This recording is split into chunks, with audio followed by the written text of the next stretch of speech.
All right, I think we're going to start now. Hello, everyone. My name is Dr. Mahmoud Bukarmaina. I'm a research fellow at the University of Sussex in the UK, and I'm also a member of the Society of Neuroscientists of Africa, SONA, as well as Trend in Africa. And as you all know, we organize this webinar series, and the idea is to bring experts to share their research and ideas, and also use the opportunity to kind of mentor the next generation of African scientists. And I'm a member of the webinar organizing team, as well as the co-organizer of this webinar series. And it's really, really exciting today, having Dr. Williams Masocha. And I'm going to give a brief background about him before I let him give the presentation. But before going into that, the format of this webinar series is I introduce him and he gives the talk. After the talk, we then entertain some questions. So you can either send your questions through the inbox area, where we'll read it at the end of his presentation. So Williams Masocha is an associate professor in the Department of Pharmacology and Therapeutics, Faculty of Pharmacy, Kuwait University in Kuwait. He received his Bachelor of Pharmacy honors from the University of Zimbabwe in 1997 and PhD degree in pharmacology from the University of Granada in Spain in 2002. He was a postdoctoral fellow and International Brain Research Organization research fellow in Prof. Krista's lab at the Department of Neuroscience, Karolinska Institute in Sweden. From 2003 to 2006, working on the role of the immune system on the entrance of parasites into the CNS and the neuropathogenesis of African trypanosomiasis. His research program at Kuwait University focuses on studying the pathophysiology of various types of pain, especially chemotherapy and antiretroviral drug-induced neuropathic pain, and evaluation of the activities of potential anti-inflammatory and or analgesic drugs, including the cannabinoids. He's also interested in neuroinflammation, mainly the study of astrocytes and microglia activation during neuropathic pain, as well as that induced by lipopolysaccharides. He has been involved in teaching and co-organizing various IBRO schools in scientific writing, neuroinfections, neuroimmunology, and neuroinflammation. He's a co-director for the Africa School of Neuroimmunology under the International Society of Neuroimmunology.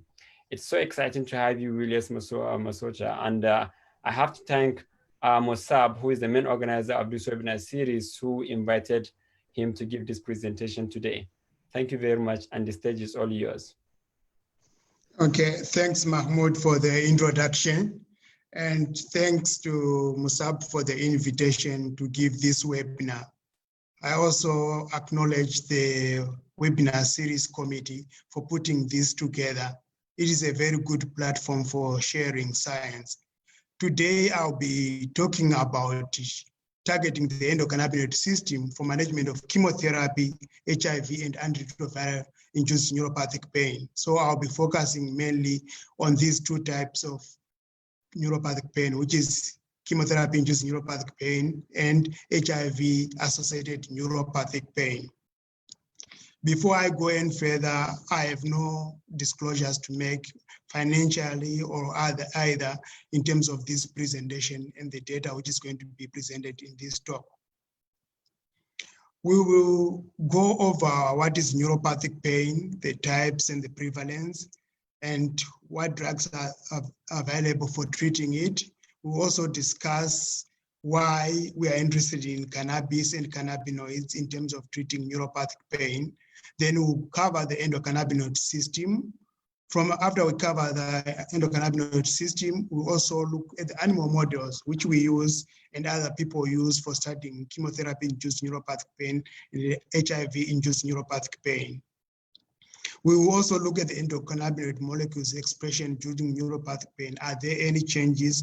Are there any increase or decreases? And then we'll look at drugs which target the endocannabinoid system, whether the receptors, the enzymes, and then we'll give some concluding remarks. Now, I'll start with this quote from Sir William Osler, which says, "He who understands pain knows medicine." Now, pain is essential for survival, and also it's an indicator of diseases. So depending on the nature or type of pain or the location, it can suggest what type of problem the patient has. And most of the patients actually go to the hospital because of pain. Then the underlying pathology or underlying disease will be found. So it is essential to understand pain. Now, most of the time when we talk of pain, we think of it as a problem, but actually it is a gift because it is an alert system which tells us there's danger or there's damage happening to the tissues. And there's a book called The Gift of Pain, which was written by Dr. Paul Brandy. He describes the importance of pain and also the problems which some patients, for example, when they lose the ability to feel pain, for example, patients with leprosy, after some time, there's nerve damage and they stop feeling pain. And some of them end up having damage to their limbs and which might need to be amputated because they don't feel pain and they don't see that they are causing themselves damage or they don't feel that there's an infection. Now, in terms of pain, we have what we call the nociceptive pain or the physiological pain. So if I touch something hot, I'll feel pain. Or if I step on something which is sharp, I'll feel pain. And basically this type of pain, there's a stimuli and one is responding to that stimuli. But then today we'll be talking mostly about neuropathic pain. And neuropathic pain is defined as pain caused by a lesion or a disease of the somatosensory nervous system. So this pain, most of the time, is not stimuli dependent, or it can just occur spontaneously. This can be caused by other diseases or can be caused by drugs, for example. Some of the types of neuropathic pain are post-herpetic neuralgia, which occurs in patients who have epizoster infections. Then also patients who have diabetes, they can have painful diabetic neuropathic pain. Patients who have spinal cord injury, multiple sclerosis, and stroke. I will be focusing mostly on chemotherapy-induced neuropathic pain. So patients who have cancer who undergo chemotherapy, about 10 to 70% of these patients actually experience neuropathic pain. I'll also talk about HIV-associated neuropathic pain. Now, this HIV-associated neuropathy occur in about 30 to 60% of patients who have HIV. And a significant proportion of these patients also suffer from pain, which is neuropathic pain. Now, there is a problem with neuropathic pain, various problems. First problem is pain cannot be seen. So it is difficult for others to understand its intensity or impact on one's life. So when people look at someone, the person looks fine, but maybe they might be going through intense pain. And the other problem is neuropathic pain, and pain in general is subjective. So if someone has high blood pressure, you can measure it and can say, okay, their blood pressure is very high. Or if someone has an infection, you can see the pathogen which is causing the infection. While it's in terms of pain, it's difficult to measure. So it is dependent on what the patient feels and what the patient says they feel, more than any other measurement. The other aspect which makes neuropathic pain a problem is that it is considered a secondary problem. So for example, with patients who have diabetes, most of the physicians and those who are attending the patient are mainly concerned about putting the diabetes under control. The same thing which happens with infections. If someone has an infection, the main concern is treating the infectious agent, putting it under control and getting rid of it. But then we find that a lot of the patients also suffer from pain, which is not attended to, or when it's attended to, it's not attended to well. It's kind of a secondary problem. And this leads to what we call the treatment gap. So there is a need, but it's not fulfilled, either because there's a lack of drugs or the people who are supposed to treat it do not consider it to be a problem. Now, since I am giving this webinar to the Society of Neuroscientists of Africa, I'll give a bit of the statistics about the publications from the continent on neuropathic pain. So last year, when I did a search on neuropathic pain, I found about 42,000 articles on neuropathic pain. And when I look at how many of those publications come from the African continent, only 0.6% of the publication come from the African continent. And about 60% of these 0.6% publications come only from 3 countries. I will not say which countries, but it tells that there is a deficiency or there's a lack of research in terms of neuropathic pain on the continent.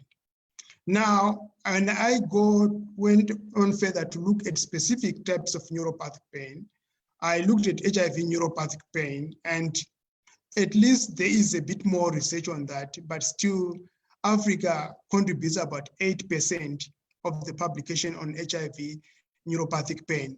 Now, this number is very small when we know that about 38 million people in the world live with HIV.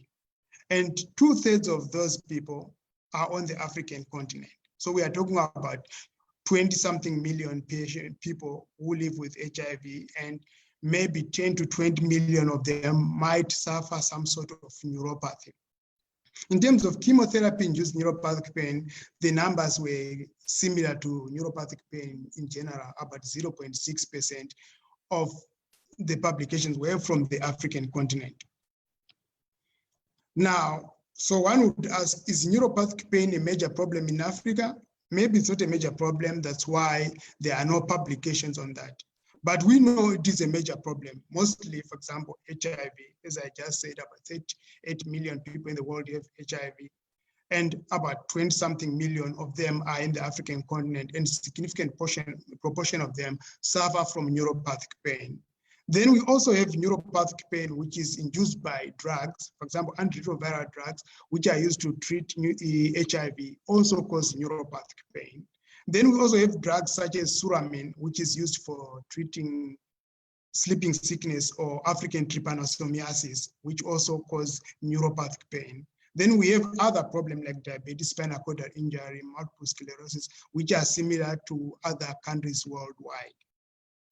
So basically, we can say neuropathic pain is a problem within Africa. Now, when we look at chemotherapy-induced neuropathic pain or cancer-related neuropathic pain, we find that the incidence are higher in some parts of the world more than in the African continent, but still their incidence is high in the African continent, also depending on which countries one is looking at. It's not homogeneous. But when it comes to neuropathy, which is related to HIV, the bulk of the cases of patients who have neuropathic pain related to HIV are within the African continent, which means there is a need for research on that topic, since it affects a lot of the people who live on the continent.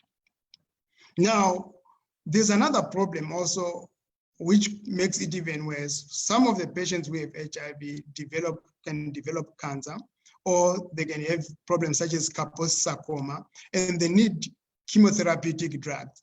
So, and we know that chemotherapeutic drugs also induce neuropathic pain.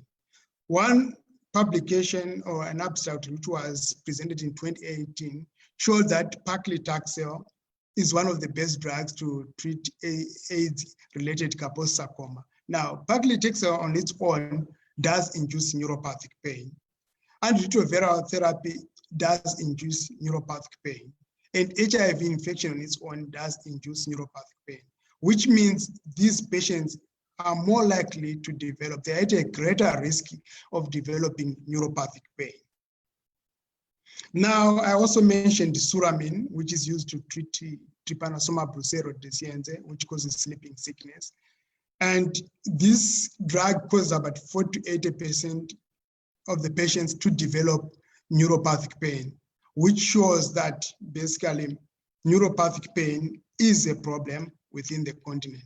Now, when we talk of neuropathic pain, the patients can experience what we call positive signs. So they can experience spontaneous pain, they can experience what we call hyperalgesia, so they feel more pain than what they're supposed to feel, or some of them actually experience allodynia, so something which is not supposed to cause pain end up causing pain.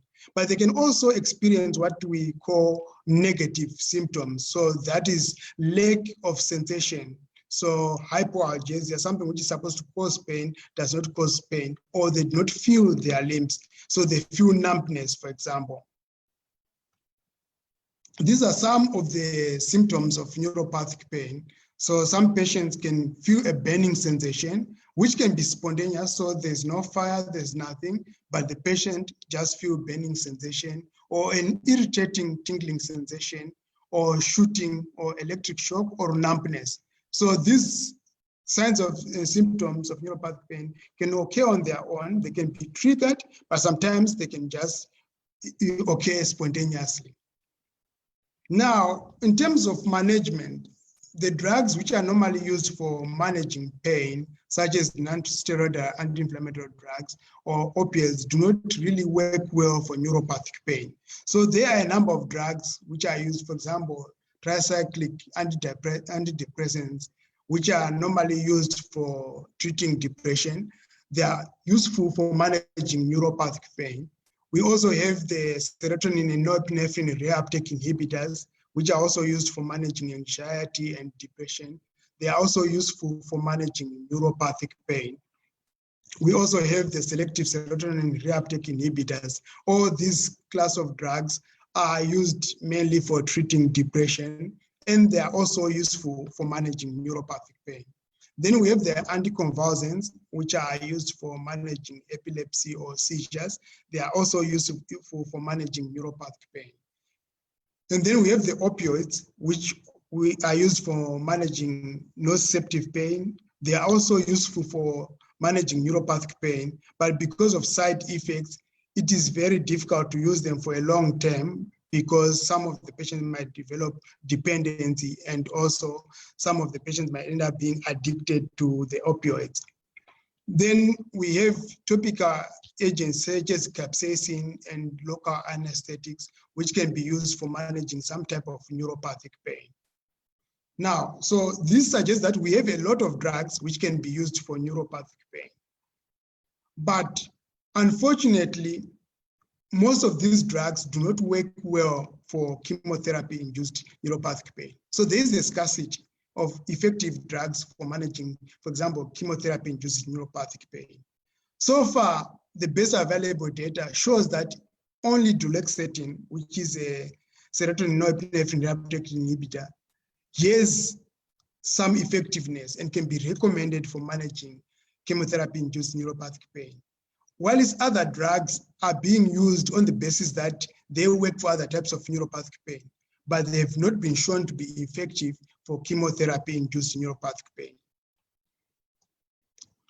Now, in terms of prevention, there isn't any available agent which is recommended for prevention of chemotherapy-induced neuropathic pain.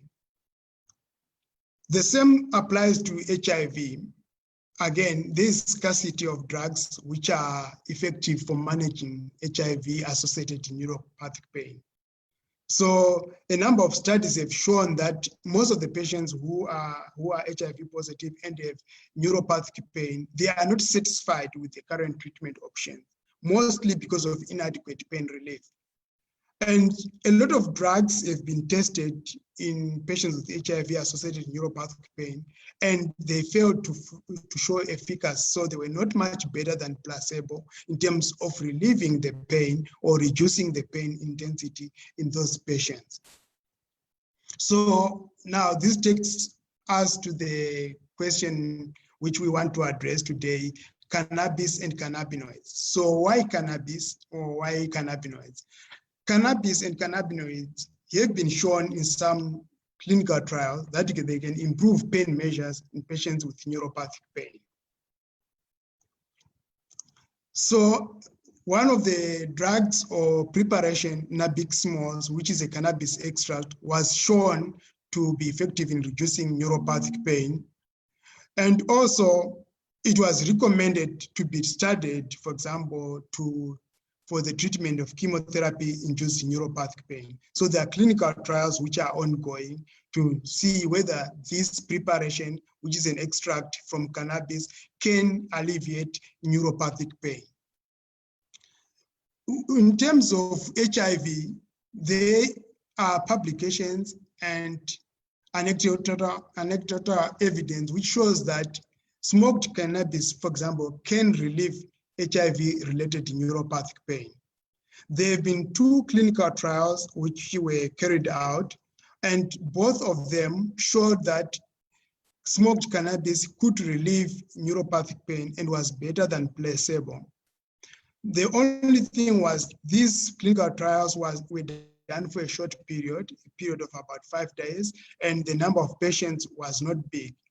So there is a need for further studies to see whether cannabis can be used for managing HIV-related neuropathic pain. Now, cannabis, of course, when we think of cannabis, most of people relate cannabis to recreational use and the psychoactive aspects of cannabis, which are mainly related to some of the components such as the tetrahydrocannabinol or THC, which is the most studied cannabinoid. And there are about 100 cannabinoids which are found in cannabis, and they have different effects. Some of them are psychoactive, of which THC is the most psychoactive, and some of them, for example, cannabidiol, are not psychoactive, but they can relieve pain. Now, how does cannabis or cannabinoids act on our body? How do they produce their effects? They produce their effects because there are receptors within our system which cannabinoids bind to. So there are 2 receptors which are well characterized, which are cannabinoid receptor type 1 and cannabinoid type 2 receptors, so CB1 and CB2 receptors. These 2 receptors form part of what is called the endocannabinoid system. And it is important to think about these receptors. So CB1 receptors is related also to the psychoactive aspects of cannabis, while CB2 has activation of CB2 receptors does not produce psychoactive activities. Now, when we think of cannabinoids, most of the times we think of cannabis, but actually a lot of plants produce cannabinoids, or what are called phytocannabinoids, and these molecules can activate CB1 and CB2 receptors. Some of the example of plants which produce phytocannabinoids are carrots, which is quite common. So we can find Phytocannabinoid, which is found in carrots, and it can activate cannabinoid receptors. And also this drug, beta-caryophyllene, is found in a number of plants, and it can activate CB2 receptors. We'll be talking more about beta-caryophyllene because we have done some research on it in terms of HIV-related neuropathic pain. Now, I have been talking about the endocannabinoid system. So what is the endocannabinoid system composed of? The endocannabinoid system is composed of the cannabinoid receptors. Also, it is composed of endogenous cannabinoids. So these cannabinoids are what we produce within our body. So our body produces them for managing pain and other physiological needs. And for these endocannabinoids to exist, they have to be synthesized. So there's a whole class of enzymes which is important for the synthesis of the endocannabinoids. And to end the activity of these endocannabinoids, there are enzymes which degrade them, of which the most important are fatty acid amide hydrolase and the monoacylglycerol lipase. And the most important endocannabinoids are anandamide, which is abbreviated as AEA, and 2-AG. We will talk more about these 2 endocannabinoids in terms of research on pain. Now, endocannabinoids are produced from the postsynaptic neurons, and they act in a retrograde manner. So they are produced in the postsynaptic neurons, they go and act on the presynaptic neurons. So they are also produced on demand, which means if a presynaptic neuron is active, it will release neurotransmitters, which will activate postsynaptic neurons. When postsynaptic neurons have been activated, endocannabinoids will be produced. And when they are produced, they will go back and act on cannabinoid receptors and stop the release of these neurotransmitters. So they block the activity of presynaptic neurons. And in terms of localization of the endocannabinoid system, we have the machinery for synthesizing endocannabinoids, both in the postsynaptic neurons and in the presynaptic neurons. We also have the enzyme for degrading the endocannabinoids, both in the postsynaptic neurons and in the presynaptic neurons. So for example, FAAH, which metabolize anandamide, is found mostly in postsynaptic neurons, while MGL, which metabolize 2-AG, is found mostly in the presynaptic neurons. Now, we have discussed a little bit about neuropathic pain and the endocannabinoids. Now I'll go to the models which we use to study the effects of endocannabinoids and also to study neuropathic pain. In my laboratory, we do research mainly on chemotherapy-induced neuropathic pain and antiretroviral drug-induced neuropathic pain.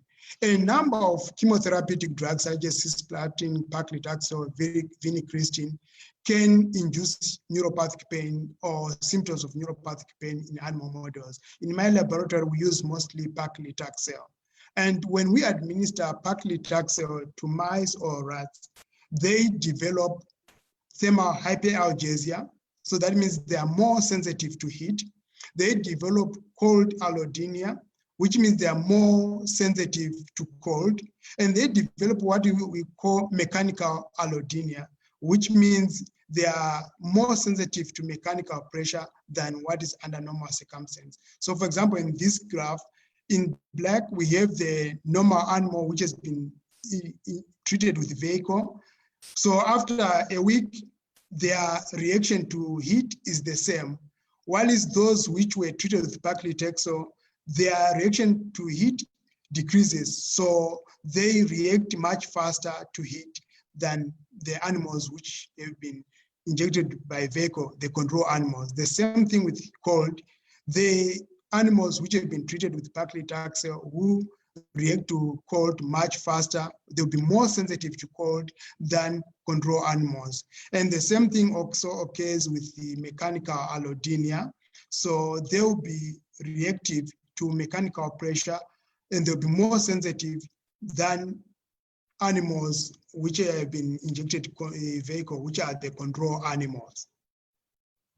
Now, in terms of the endocannabinoids, there have been various studies which have been looking at whether there are any changes which occur in the endocannabinoid system when there is chemotherapy-induced neuropathic pain.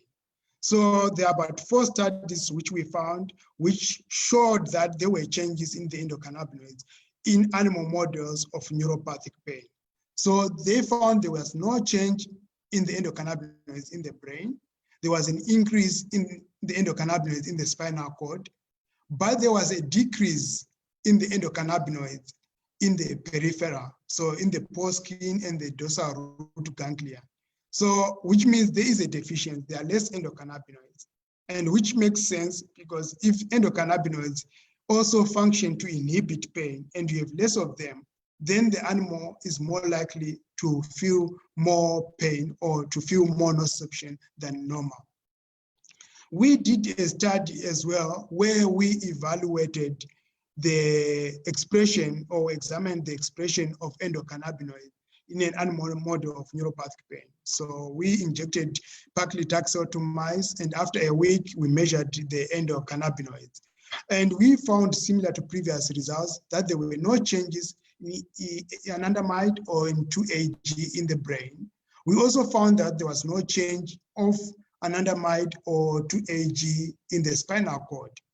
However, there was a reduction in the amount or the levels of 2-AG in the foreskin, showing that there is a peripheral deficiency of endocannabinoids in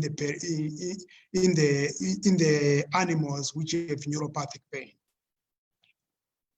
When we looked at the enzymes, for example, which metabolize or which degrade these endocannabinoids, so we look at FAAH, which degrades anandamide, and we look at MGL, which degrades 2-AG, we didn't find any change in the expression of these enzymes.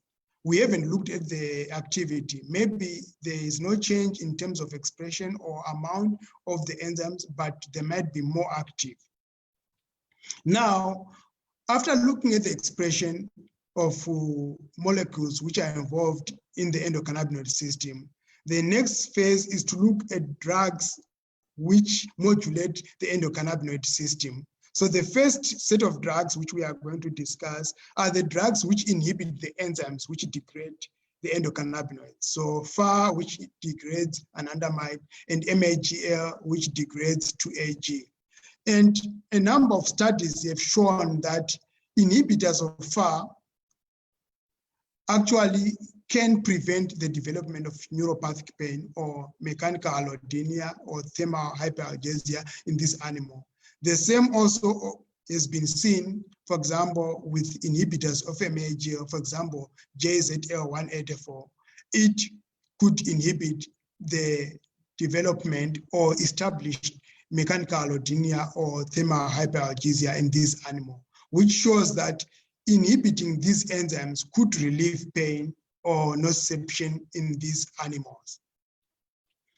We also looked at the endocannabinoids. So since we realized that there was a deficiency of endocannabinoids in the periphery, we injected the endocannabinoid 2-AG, which we found to be deficient. We injected it into the pore. And we found that after injection of 2-AG, there was an increase in withdrawal threshold, which meant these animals had less mechanical allodynia compared to control animals. When we looked at the uninjected pore, so we injected in the right hind pore, and we could see that there was a relief of allodynia, but in the pore which has not been injected, there was no difference, showing that there was a local effect in terms of the drug which we injected. When we injected the inhibitor of MGL, which is JZL184, we also found that it alleviated mechanical allodynia. And we looked at the activity of 2-AG, whether it was dependent on CB1 receptors or CB2 receptors. When we gave 2-AG, it alleviated mechanical allodynia. And when we gave AM251, which is an antagonist of CB1 receptors, it blocked the effect of 2-AG. And when we gave AM630, which is a CB2 receptor antagonist, it also blocked the effect of 2-AG, which means 2-AG does relieve neuropathic pain or does relieve mechanical allodynia, and its effect or its activity is dependent on both CB1 and CB2 receptors. Now, other studies also have looked at agonists of CB1 and CB2 receptors. So the first studies we have been discussing, they were looking at inhibitors of enzymes. Now, there are a lot of studies which have studied the effects of CB1 and CB2 receptors. So they are non-selective CB1 and CB2 receptor agonists. So they bind and activate both CB1 and CB2 receptors, such as 2-AG, which I discussed before, THC and WIN. And all these ones can alleviate neuropathic pain. THC, which is a cannabinoid extracted, which is found in cannabis sativa, could alleviate established neuropathic pain, but could not prevent the development of mechanical allodynia in the rats. When the other groups looked at selective CB1 receptor agonists, they also found that they could alleviate the neuropathic pain or symptoms of neuropathic pain in these animal models. And then also other groups have looked at selective CB2 receptor agonists. Now, of course, there's an interest in CB2 receptor agonists because they don't have the psychoactive aspect of CB1 receptor agonists, or they don't have the psychoactive effects which is found with cannabis or with THC. And also there's no development of tolerance or dependence with CB2 selective agonists. And they were also found to alleviate mechanical allodynia or thermal hyperalgesia, which was related to chemotherapy-induced neuropathic pain. So which shows, all these studies show that drugs which activate cannabinoid receptor can alleviate or in some cases prevent the development of neuropathic pain. Now, I move from chemotherapy-induced neuropathic pain to HIV-induced neuropathic pain. There are various animal models which are used also for studying HIV-associated neuropathic pain.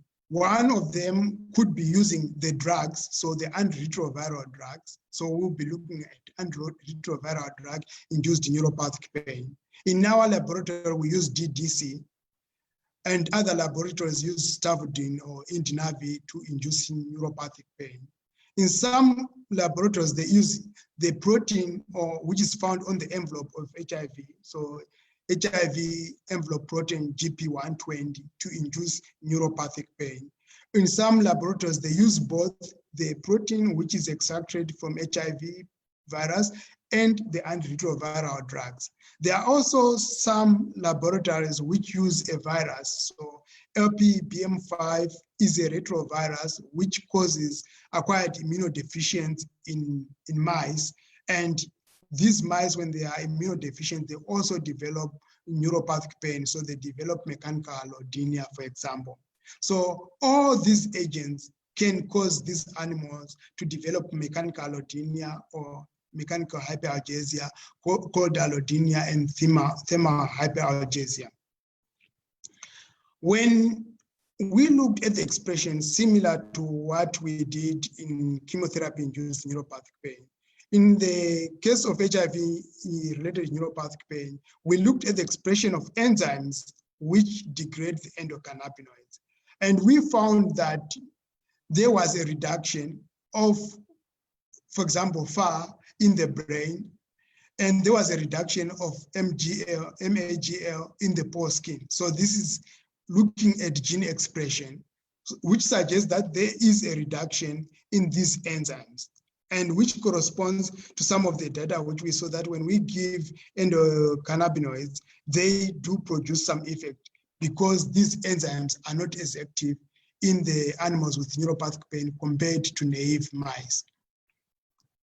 A recent study also looked at the expression of these molecules in animal models, but they induced neuropathic pain using HIV GP120. They found that HIV GP120 caused a reduction in the expression of FAAH and MGL in the spinal cord, which is different from what we found with the antiretroviral drug. We didn't find any changes in the spinal cord, but we found changes in the brain and in the pore skin. And they also managed to show that there is a difference between females and males. So there is a sex-dependent difference in terms of how the endocannabinoid system is modulated. So there was a reduction in FAAH, but not as robust as in the females. And there was no significant robust of MAGL in males, while there was a significant reduction of MAGL in the females. And when they removed the ovaries, they found that the effect of the HIV GP120 was reduced, showing that the hormones also have an effect on the development of neuropathic pain. They also have an effect on the expression of these molecules during neuropathic pain. So now I'll move on to drugs which were used to evaluate or to relieve neuropathic pain. So similar to what we did with chemotherapy-induced neuropathic pain, there were drugs which inhibit FAAH, and when they were given to animals which had mechanical allodynia and cold allodynia, they could alleviate this cold allodynia and mechanical allodynia, suggesting that FAAH inhibitors can alleviate allodynia, which is induced by HIV GP120. When we looked at studies, so we looked at various studies. These studies were done by a group by Wallace et al. And they found out that WIN, which is a non-selective CB1 and CB2 receptor agonist, could alleviate mechanical allodynia or mechanical hypersensitivity, which was caused by either HIV GP120 alone or HIV GP120 together with DDC.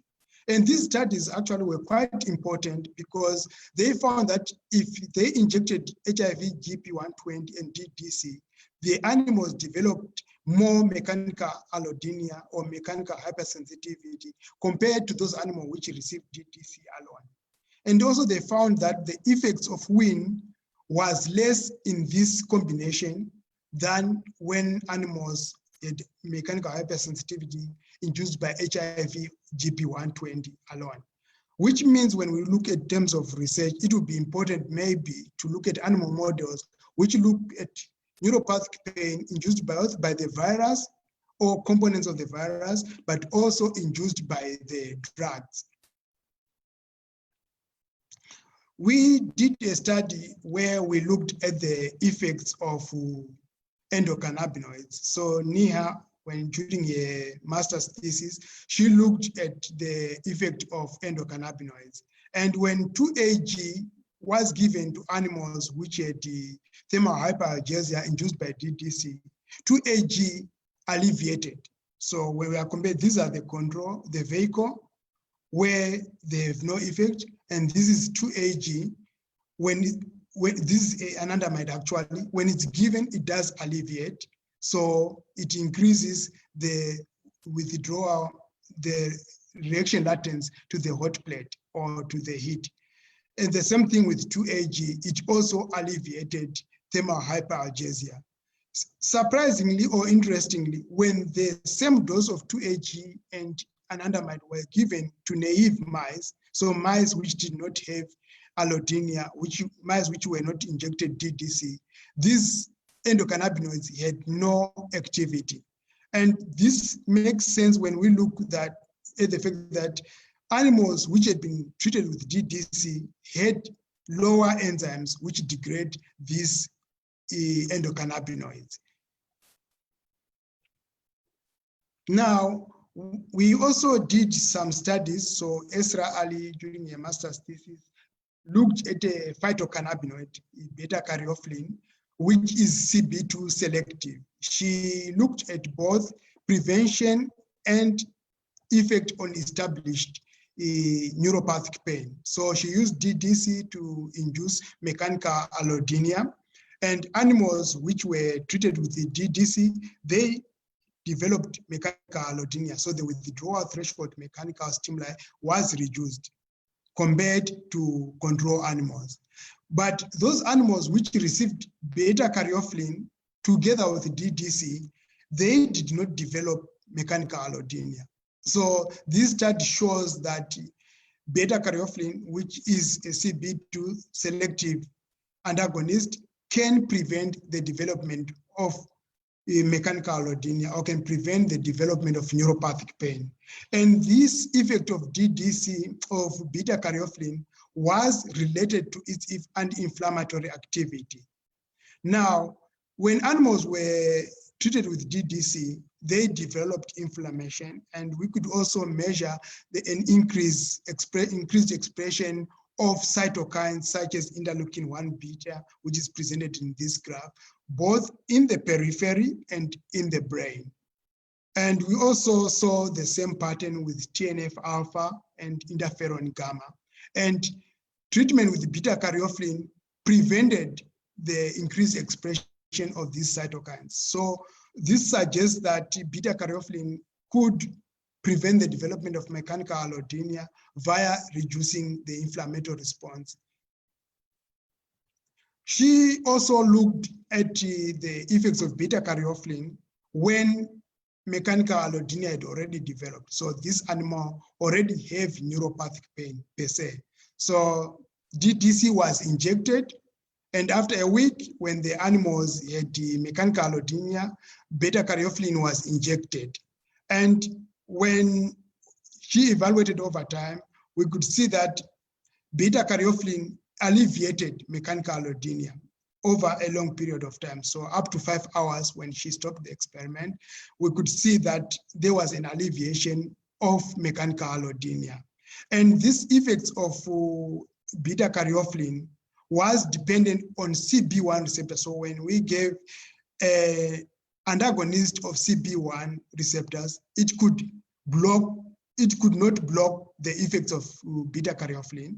So, but when we gave the antagonist of CB2 receptors, it could block the effect of beta-caryophyllene. So this study shows that beta-caryophyllene does alleviate mechanical allodynia, and its effect is specifically due to the activation of CB2 receptors, but not CB1 receptors.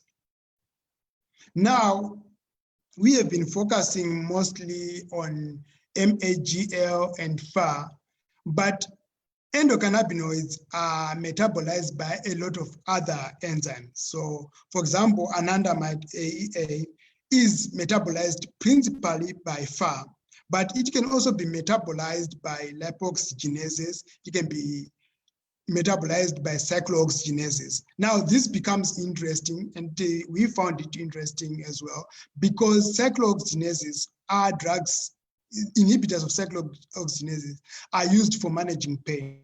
So the non-steroidal anti-inflammatory drugs do alleviate nociceptive pain, and they act by inhibiting cyclooxygenases.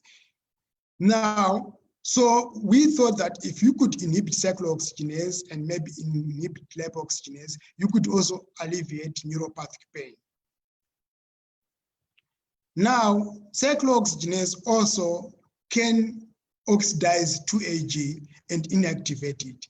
We know, of course, the main enzymes for inactivating 2-AG is MGL, but there are also other enzymes.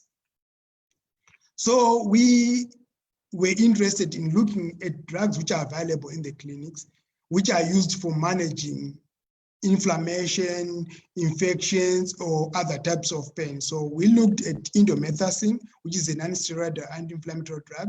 We looked at minocycline, which is a same-synthetic tetracycline antibiotic.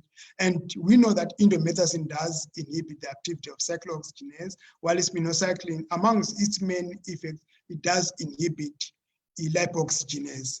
Now, there are previous studies which have also shown that indomethacin can alleviate neuropathic pain, and the endocannabinoids do play a role in the mechanism of action of indomethacin, even though it's to a lesser extent, but it does play a role.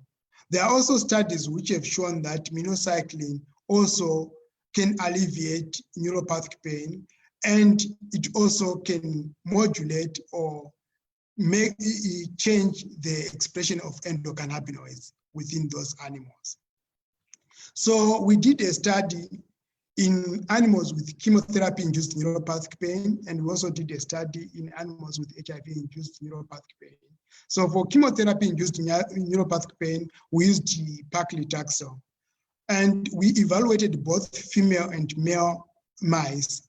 Now, when we gave minocycline on its own, it had no effect on the thermal hyperalgesia which had developed in these animals.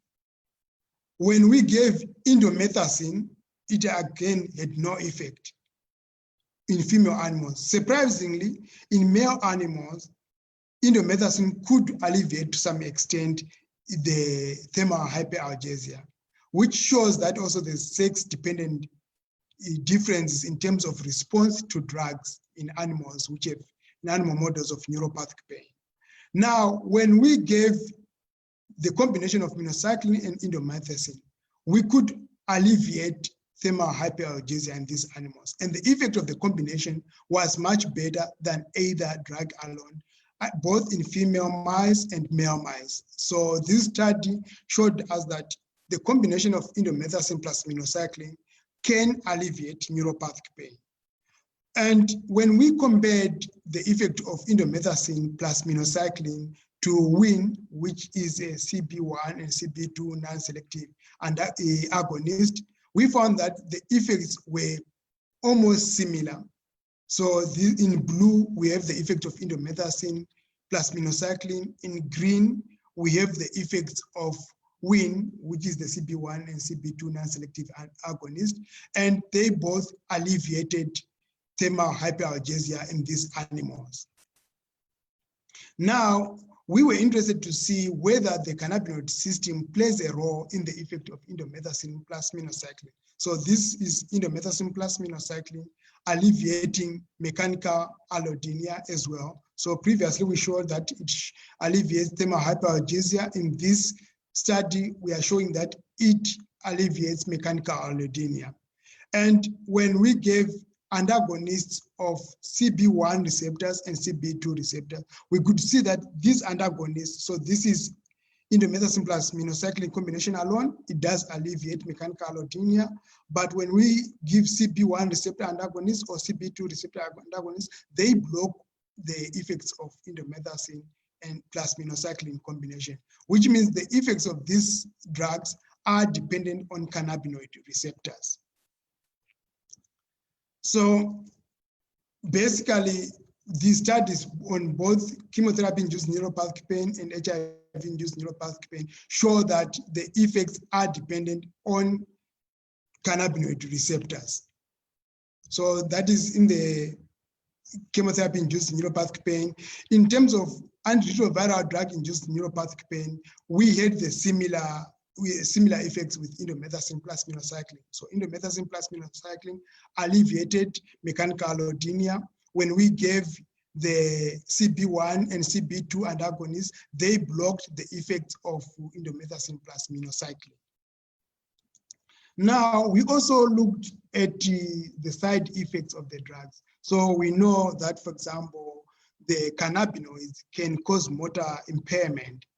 And when we gave WIN, which is a cannabinoid receptor agonist, we could see that it caused a dose-dependent motor impairment when we looked using the rotarot. But when we gave indomethacin plus minocycline, although it was active via the CB1 and CB2 receptors, it had no effect on the motor impairment. It did not cause motor impairment, which suggests that it had a better side effect profile than the cannabinoid receptor agonists.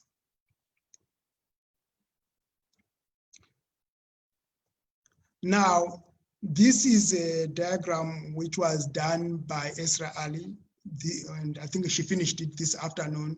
It's a summary of the studies which are available on HIV neuropathic pain and the endocannabinoid system.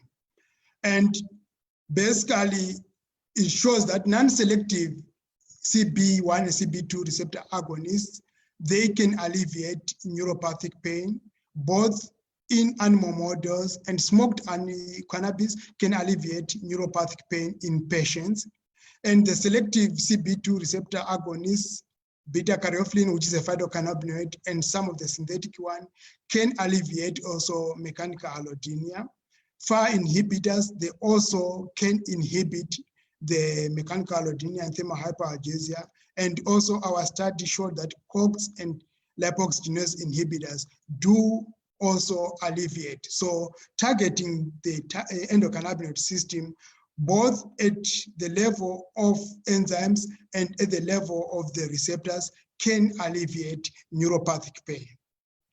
So concluding remarks, we saw that there's endocannabinoid deficiency in the periphery during chemotherapy-induced neuropathic pain.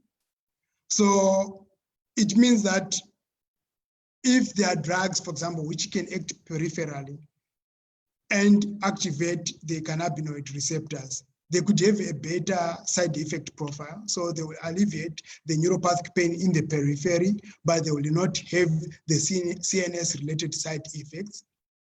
Also, CB2 selective agonists that lack psychoactive effects can be useful for managing neuropathic pain and are worth considering in clinical trials.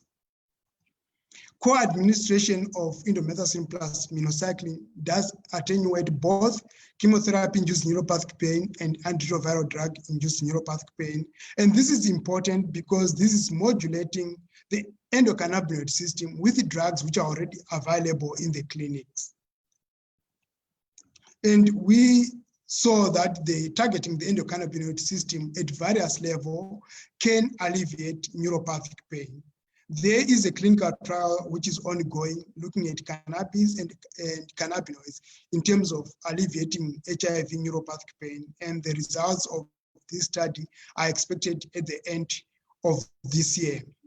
So currently, the focus is now at looking at phytocannabinoids or synthetic cannabinoids rather than smoked cannabis, because the route of administration is not favorable for long-term administration, and also the problem of psychoactive effects and possibility of dependence also limits the use of smoked cannabis.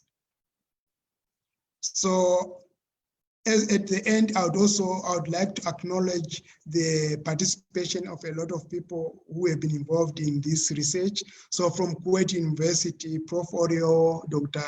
Parvathy, Neha, Amar Tomasi, Esra Ali. So Dr. Parvathy was involved in the study on chemotherapy-induced neuropathic pain and the effect of indomethacin plus minocycline. Neha was involved in antiretroviral drug-induced neuropathic pain and the effects of endocannabinoid. Amar Thomas did work on both chemotherapy-induced neuropathic pain and HIV-associated neuropathic pain. Esra Ali did work on antiretroviral drug-induced neuropathic pain and the selective CB2 selective CB2 selective antagonist beta-caryophyllene.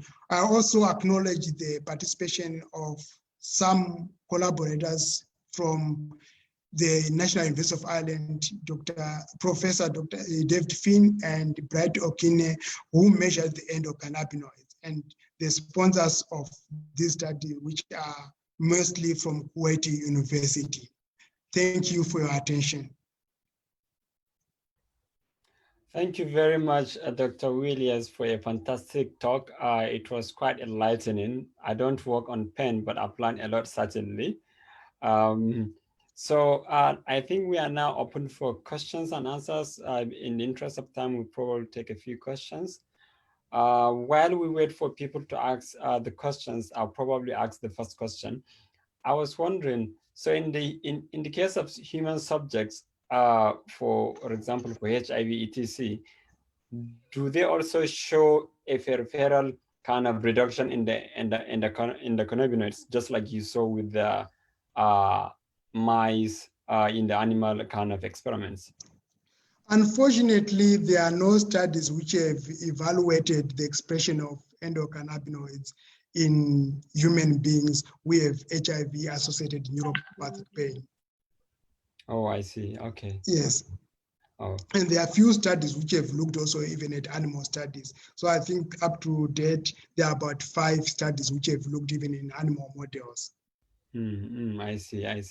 And talking about Africa, because it was interesting that you show only about 0.6% of studies in this area are coming from Africa.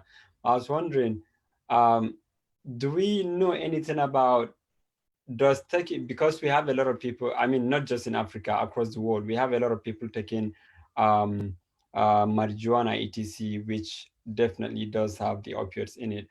Does that confer some form of resistance for pain, or does it make people more likely not to feel pain when they encounter it? Do we have any kind of... So there are studies which have shown that when patients who have HIV use cannabis, it does alleviate neuropathic pain. So they report that there is the alleviation of neuropathic pain. I mean, studies have been done both in Africa and in North America and in other parts of the world, which have shown that cannabis does alleviate some symptoms of neuropathic pain. So it does have an effect. And also studies have shown that there are a lot of patients who self-medicate with the marijuana for alleviating symptoms of neuropathic pain. Now, there's an advantage to that, but also there's a problem because the dosage is not regulated, and also the probability of developing psychoactive side effects is very high. And the risk actually increases with increased frequency of used of use of smoked cannabis. So increased dose and increased frequency increases the risk of developing psychoactive side effects. That's very good, especially because we are streaming on Facebook, just in case if someone has had that. So at least they've had that there is also a side effect. So we haven't got a question yet, but I like to ask these questions usually. Tell us about your career journey, just because we have a lot of people that listen to this webinar. So it will be interesting for them to hear your career journey, just so that they will see how they could chart their own career trajectory as well. Okay, I mean, as you have said before, I did my bachelor's in Zimbabwe in pharmacy, and then I went to Spain where I did my PhD, and my PhD was mostly on opioids, so it was on pain. Then after that, I went to Karolinska where I worked on neuroinflammation, and mostly that caused by trypanosomiasis. So the pathogen which causes African trypanosomiasis. So we looked at how it gets into the brain and the neuroinflammation. And then when I came to Kuwait, I combined the knowledge which I got from Spain and from Sweden and started looking at neuropathic pain. So I was looking at neuroinflammation. So this is what I learned when I was a postdoc in Sweden. And I was looking at pain, which I learned when I was in Spain. But also another part which contributed a lot to my research activities or my interests or shaped my career was the International Brain Research Organization. So I was one of the first students to attend the first school, IBRO school on neuroscience in Africa, which was done in South Africa. I think it was in 2000 or in 2000. So IBRO did shape a lot in terms of my research career and also participating in SONA. So from 2001, I've been participating in SONA. And through my participation in SONA, I met some of my mentors, so like Prof. Marina Benvogio, and then I also met Prof. Christe Christensen, and other senior scientists, which I could discuss science with. So IBRO has shaped a lot, I mean, the trajectory of my career. Fantastic. I mean, IBRO, there is no doubt IBRO has done a lot to a lot of us, and they continue to do great things. So it's just unimaginable what they do. We do have a question from Facebook. It's from Dr. Ebenezer Edeu. He said, will you advocate the use of phytocannabinoids by humans, especially when the focus is on CBD and its related forms as THC, possessive psychoactivity and addiction? I'm not sure whether you get that right, or should I? Yes. So would I advocate the use of cannabinoids in human beings?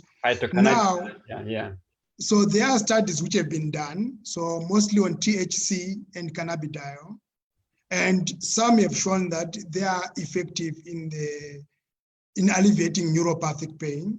Some also have shown that they are not quite effective. So it's not quite clear yet whether they are effective or not, but I would say it's worth studying whether they can alleviate neuropathic pain. Of course, the problem with THC, again, is the psychoactive aspects, which can be reduced, for example, when it's given together with cannabidiol, with CBD. So I would say I would advocate for studies which look at cannabinoids and how they can alleviate neuropathic pain. But I would advocate also more for cannabinoids which have less psychoactive effects. So I would be interested in seeing studies which look at CB2 selective cannabinoids, for example. And we have another question. It's from Peter Amadou. He said, currently the nucleoside reverse transcriptase inhibitors like zidovudine, lamivudine, and emtricitabine are components of combinations used to prevent mother-to-child transmission of HIV. Can the phytocannabinoids in cannabis be used as adjunct? So the phytocannabinoids would be useful as adjunct to alleviate the symptoms, so associated with neuropathy, but not for treating HIV. So there are no studies which show that they have an effect on the virus. So they can be used as adjunct to alleviate the symptoms, the neuropathic related symptoms. Yeah, absolutely, absolutely. So I think in the interest of time, we probably have to, we haven't really, yeah, we have to move on. As a last question, I was wondering, since you've been involved with Ibro Isona for a long, long time, how do you see this type of research? What do you think would be the way for people to do the kind of research that you do now in Kuwait? I mean, there are some challenges here and there, but for African scientists wanting to either remain there or collaborate, do you have any advice for them or some tips or etc? Okay, one we have to note is Africa is very diverse. So some countries have very good research facilities. Some countries have poor research facilities. But I would say the best way to go about is to collaborate, both within the continent and outside the continent. So if someone can do research in one aspect and they find that it's useful, it becomes easier to invite other people to collaborate and do research. So you don't have to have sophisticated equipment to do research, for example, on neuropathic pain or in neuroscience in general. You could have equipment sufficient to do basic research, and if it's good research, you could find people to collaborate and take your research. For example, the studies which we have done, I cannot measure endocannabinoids, but I do collaborate with a group in Ireland which can measure the endocannabinoids. Fantastic. So collaboration is the key. Yes, I would say collaboration is the key. And fortunately, IBRO is also facilitating a lot of schools where people who attend those schools can meet the people who are teaching and they can help them chart their research career, for example, or even collaborate. Because I met my mentors during the IBRO schools and I've been collaborating with them in different aspects of my research. And also during the teaching, when I'm teaching in the IBRO school, I've met some students whom I've been also interacting with. Fantastic. Yeah, you know, if someone from Ibro is actually listening to this, I'm sure they must be smiling because this is a fantastic testimony of what they are doing. I think in the interest of time, I would like to thank Dr. Willis Mosocha on behalf of the SONA presidents, Training Africa, and all our partner organizations who help us organize this webinar series. It has been a fantastic presentation, Q&A session, and I hope that in the future you also find a time to come and give another presentation when invited. Thank you very much to all those that also joined and listened to this discussion. We see you in the next webinar, hopefully next week. Thank you very much. Thank you.